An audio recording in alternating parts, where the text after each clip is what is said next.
안녕하세요. 재테크 읽는 준선생입니다. 그렇게나 간절히 바라고 바라던 집값이 드디어 잡혔습니다. 우선 박수 한번 치고 넘어가겠습니다.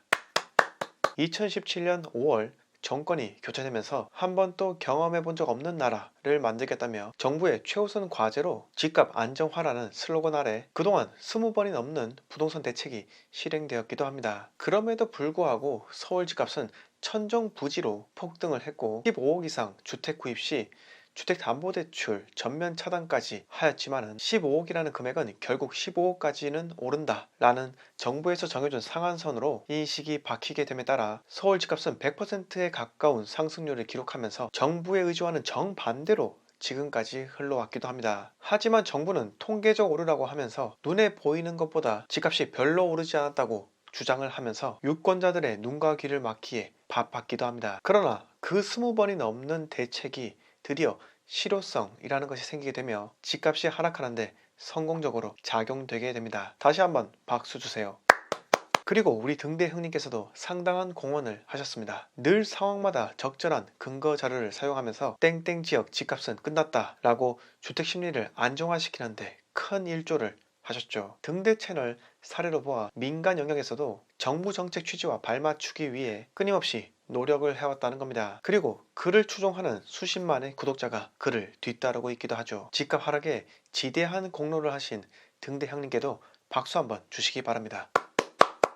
여러분, 드디어 집값이 하락하기 시작했습니다. 양도세 등 중과 여파, 서울 한 채 남기고 지방집 급매물로 김천, 무안, 사천 등 3, 4천만원 뚝, 입주율 저조까지도 양평 전원주택도 수천만원씩 하락, 지역경제 파탄 날 지경. 그렇게나 잡고 싶어하던 집값, 드디어 하락하게 되었습니다. 애석하게도 서울 집값은 아니지만 지방 부동산 가격이라도 잡은 게 어디입니까? 그런데 그동안 무슨 방법을 쓰더라도 잡지 못했던 그 집값 도대체 어떻게 잡을 수 있었을까요? 대표적으로는 양도소득세 강화입니다. 정부는 내년 6월부터 조정지역 내 다주택자 대상으로 양도소득세 중과를 하게 되는데 1세대 2주택자가 팔면 중과세율 20%, 1세대 3주택자가 팔면 중과세율 30%가 붙게 됩니다. 그러나 다주택자의 경우 똘똘한 한 채에 집중하기 위해 소위 말하는 못난이들을 처분하게 되는데 이 중 특히 지방광역시도 아닌 시, 군구 단위에 있는 주택이라면 가장 우선순위로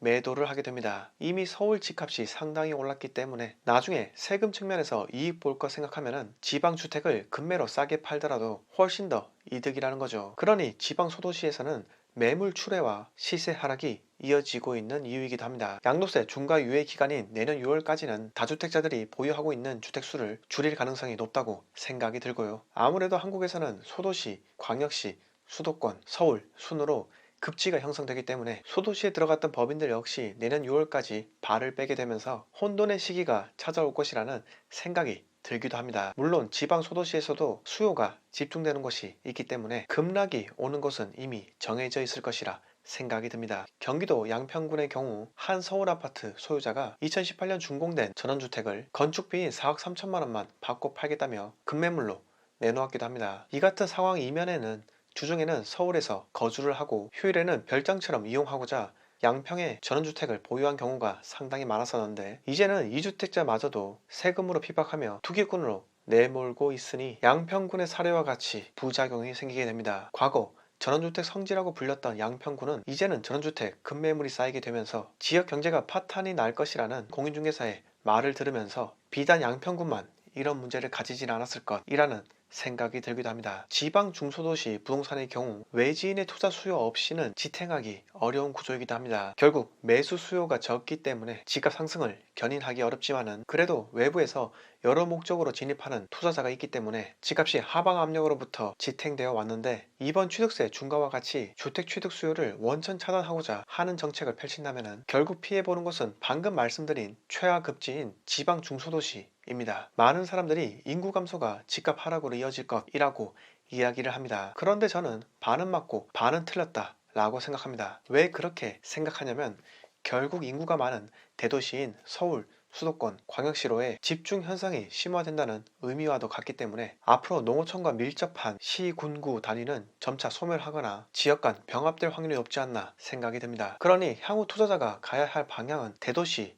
라는 점 강조해 드리고요. 한 광역시를 정했으면 그 안에서 신축, 준신축, 구축까지 매수 매도를 통해 사이클 전체를 경험해 보시는 것도 중요하다고 생각합니다. 지금은 또 2, 3년간 조정받았지만은 최근 또다시 들썩이고 있는 한광역시에 집중해 보시라는 말씀도 드리고 싶습니다. 요즘 제가 기대하고 있는 곳은 부산과 대구입니다. 왜냐하면 내년부터 상당히 많은 공급량이 예정이 되어 있기 때문에 여기서 하락기로 간다면은 투자자의 입장에서는 상당히 큰 기회가 주어질 것이라 생각되기 때문입니다. 부동산 투자에서는 달리는 말에 올라타기까지 시간이 충분히 주어지기 때문에 주식과 달리 안정적인 매수가 가능합니다. 하지만 저는 이미 달리고 있는 말에 편승하는 것보다 미리 달릴 준비를 하는 말을 찾는 편이 더 올바른 투자 전략이라 생각합니다. 중개업소가 한가한 그 시기, 매수자가 가격 딜이 가능한 그 시기, 저는 시장에 선진입하는 투자자야말로 진정한 시장 참여자라 생각합니다. 오늘 내용은 정부 정책의 부작용, 지방 소도시의 하락에 대한 제 생각을 담아보았습니다. 최근 등대 형님을 추종하는 세력들로부터 매서운 악플 공격을 받고 있습니다. 이분들의 재테크 마인드를 바꾸기 위해서라도, 이분들을 구원하기 위해서라도 여러분들의 구독과 좋아요 꼭 필요합니다. 시청해주셔서 감사합니다.